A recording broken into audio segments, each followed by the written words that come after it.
Praise the lord. యోబు గ్రంథం 36వ అధ్యాయం 11వ వచనం. వారు ఆలకించి ఆయనను సేవించిన యెడల తమ దినములను క్షేమముగాను తమ సంవత్సరములను సుఖముగాను వెళ్ళబుచ్చెదరు.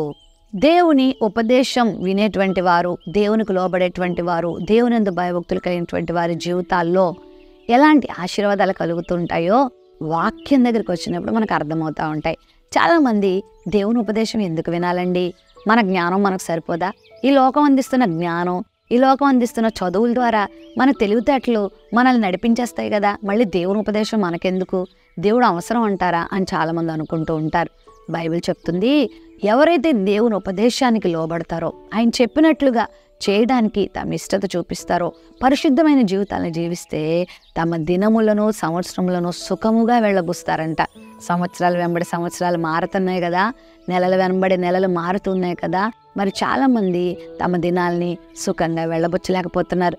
అమ్మా, నెల మారుతుంది, సంవత్సరాలు మారుతున్నాయి, కానీ మా జీవితం అలాగే ఉందండి, మా బ్రతుకులు అలాగే ఉన్నాయి, మా పాపం అలాగే ఉంది, మా బలహీనత అలాగే ఉంది, మా రోగం అలాగే ఉంది, మా కుటుంబ పరిస్థితులు అలాగే ఉన్నాయని చాలామంది వాపోతూ ఉంటారు. అయితే ఈరోజు ధైర్యంగా ఒక మాట చెప్తున్నాను, ఉపదేశాన్ని వినండి, దేవుని మాటలు వినండి, మీ చెవులు తెరుచుకోండి, దేవుని వాక్యానికి సమయం ఇవ్వండి, దేవుని సన్నిధిలో కూర్చోండి. వాటి ప్రకారం జీవించడానికి మీ జీవితాలను సిద్ధపరచుకుంటే ఖచ్చితంగా ఈ సంవత్సరం మీరు సుఖవంతంగా, క్షేమదాయకంగా, ఆశీర్వాదకరంగా, దీవెనకరంగా ఉంటుంది.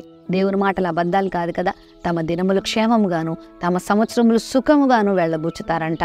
సంవత్సరం వెంబడి సంవత్సరం నువ్వు ఆనందించుచు, వర్ధిల్లుతో, ఫలిస్తూ, ఇటు కుటుంబ పరంగా, వ్యక్తిగతంగా, ఆరోగ్యపరంగా, వ్యాపారపరంగా, ఆత్మీయంగా రకరకాల ఆశీర్వాదాలను పొందుతూ ముందుకు సాగుతావు. గతకాలపు అనుభవాలను బట్టి నువ్వు కృంగిపోవద్దు, గతకాలపు అపజయాలను బట్టి నువ్వు వేసారిపోవద్దు, తలపట్టుకొని బాధపడద్దు. కానీ దేవుని ఉపదేశం వింటానయ్యా, నీకు లోబడతానయ్యా, నువ్వు చెప్పింది చేస్తానయ్యా, నీ మీద ఆధారపడతానయ్యా అని నువ్వు ప్రభు మీద ఆధారపడితే ఖచ్చితంగా ఈ సంవత్సరంలో దేవుని కృపను చూస్తావు, దేవుని కాపుదలను పొందుకుంటావు. ప్రేమ నమ్మకం కలిగిన మా తండ్రి, నీ బిడ్డలు నీ మాటకు లోబడి ఉపదేశమును ఆలకించి జీవితంలో అద్భుతాలు పొందుకోవడానికి సహాయం చేయి. యేసు నామమున అడుగుచున్నాం తండ్రి, ఆమేన్.